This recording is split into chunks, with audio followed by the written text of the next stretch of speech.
Baginda Rasulullah menceritakan tentang 3 orang yang masuk dalam gua. Lalu kemudian tertutup mulut gua itu dengan batu yang jatuh. Mereka tak boleh keluar. Maka mereka masing-masing berdoa kepada Allah sebagai senjata yang begitu ampuh, yaitu berdoa.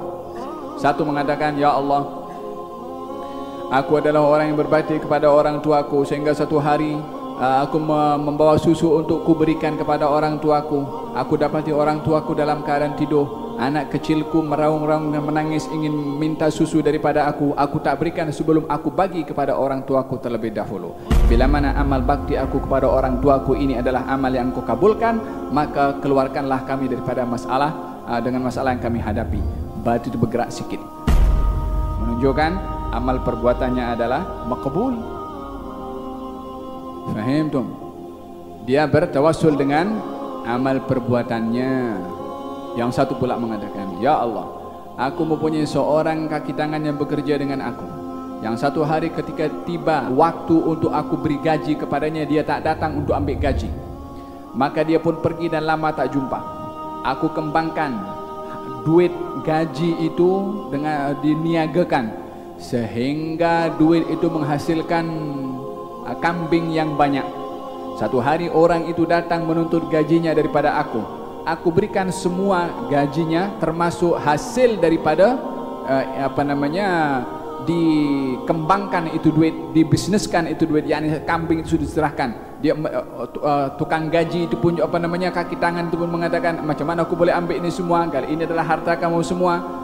Walhasil diambil pada akhirnya. Kata orang itu, ya Allah, bila mana amal aku itu memberikan hak orang lain tersebut menjadi amal yang kau kabulkan, selesaikanlah aku daripada masalah ini. Batu itu bergerak sikit, belum boleh keluar. Sehingga yang ketiga, orang yang dia didatangi oleh seorang perempuan, lalu kemudian perempuan itu meminta hutang. Lelaki itu mengatakan bahwasanya kamu kalau ingin aku beri hutang, hendaklah menyerahkan kehormatan kamu kepada aku. Dalam keadaan terpaksa perempuan itu mengiyakan. Maka saat perbuatan itu akan dilakukan, perempuan itu mengatakan kepada lelaki tersebut, la tafuddal khatim illa bihaqqi. Jangan kamu melakukan perkara yang sedemikian kecuali dengan cara yang dihalalkan oleh Allah Subhanahu wa taala.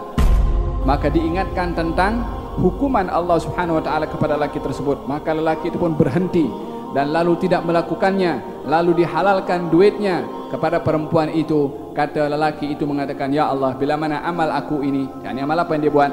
Amal menghindarkan diri daripada berzina. Kalau engkau terima, maka selesaikanlah aku daripada masalah ini.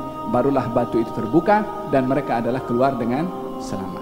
Mereka berdoa dan bertawassul dengan amal perbuatan mereka. Di antaranya salah seorang daripada mereka bertawassul dengan perbuatan amal menghindarkan diri daripada perbuatan dosa saat dirinya mampu untuk berbuat dosa tersebut. Apakah yang menyebabkan mereka itu orang itu menghindarkan daripada perbuatan dosa? Imannya. Orang lain tak nampak, orang lain tak tahu. Perbuatan dosa ini, kenapa Allah dalam ayat tadi selalu saya jelaskan, menyeru kepada orang-orang beriman, supaya orang beriman ketika nak buat, motifnya kontrak aku dengan Allah. Ketika untuk menghindarkan diri daripada perbuatan yang dilarang, sebabnya apa? Kontrak aku dengan Allah. Orang nampak, orang tak nampak, tak kisah. Ini kontrak aku dengan Allah Subhanahu wa taala untuk buat apa yang Allah suruh, untuk tidak buat apa yang Allah larang. Ini hakikat keimanan seseorang yang dia telah buat janji dengan Allah Subhanahu wa taala. Aku janji. Ya kan? Kita kalau pergi masuk kerja kan ada ada aku janji, datang on time. Sama kita dengan iman tu, aku janji juga dengan Allah Subhanahu wa taala. Bezanya adalah kalau kita pergi masuk kerja ada dia punya kalau masuk ada panjkat itu. Kita dengan Allah kita punya iman. Tak payah panjkat Allah tahu apa kita buat. Hanya saja kita ini menghargai pengawasan Allah atau tidak. Itu konsep ihsan yang kita diajarkan oleh Nabi, menyembah Allah seakan-akan kita tengok Allah. Kalau kita tak mampu ke peringkat tersebut, yakinlah kalau kita sentiasa dipantau oleh Allah Subhanahu wa taala. Jangan jadi yang ketiga, sudahlah tak sampai kepada maqam musyahadah untuk melihat kebesaran Allah dalam ibadah yang kita lakukan, tidak menghadirkan Allah yang mengawasi kita kepada apa yang kita perbuat, yang kita lakukan. Nak jadi apa?